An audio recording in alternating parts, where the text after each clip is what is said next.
Look at this feed. Our modern environment demands that we constantly scan, process, and tag every single piece of data crossing our path. We are obsessed with locking onto and putting a name to everything we see. This relentless categorization is a highly effective cognitive shortcut. By quickly assigning labels, friend, threat, tool, obstacle, we process massive amounts of information fast enough to survive and build complex societies. But this mechanism has a severe side effect. The exact moment we assign a rigid label to an object, our brain stops observing it. We replace the living, dynamic reality of the thing with a frozen, static concept. Relying strictly on these mental tags creates a comforting illusion of absolute knowledge.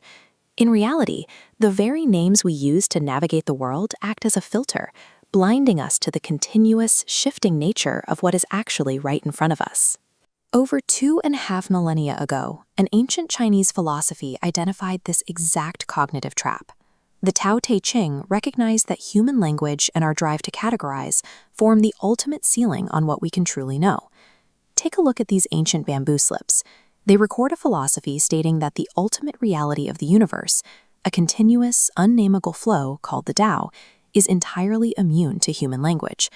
Writing this down creates a historical irony, using words to declare that words will always fail to capture reality. The actual universe is an undivided flow of energy and matter. Our vocabulary forces that infinite flow into tiny, inadequate boxes, chopping reality into distinct, separate objects that don't truly exist in isolation. If our primary tool for making sense of the world, language, is structurally flawed, how else can we possibly understand the universe?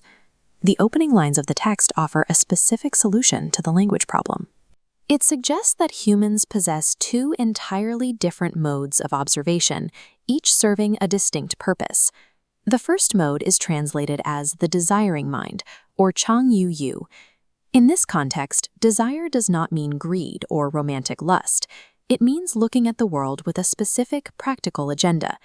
Having an objective forces our brain to highlight boundaries and extract manifestations from the environment. If your goal is to build a house, you don't see a complex forest ecosystem, you see lumber. You look at a river and see a unit of mechanical power. The text explicitly defends this goal-oriented perception, calling it the mother of the 10,000 things. Without the ability to slice reality into distinct, usable parts, we could never build tools, harvest our food, or construct a civilization. The desiring mind is incredibly powerful for manipulating the physical world. However, it operates like a set of blinders, restricting our vision strictly to the environmental elements immediately useful for our current goals. This brings us to the counter-perspective, the desireless mind, or Chang Wu Yu.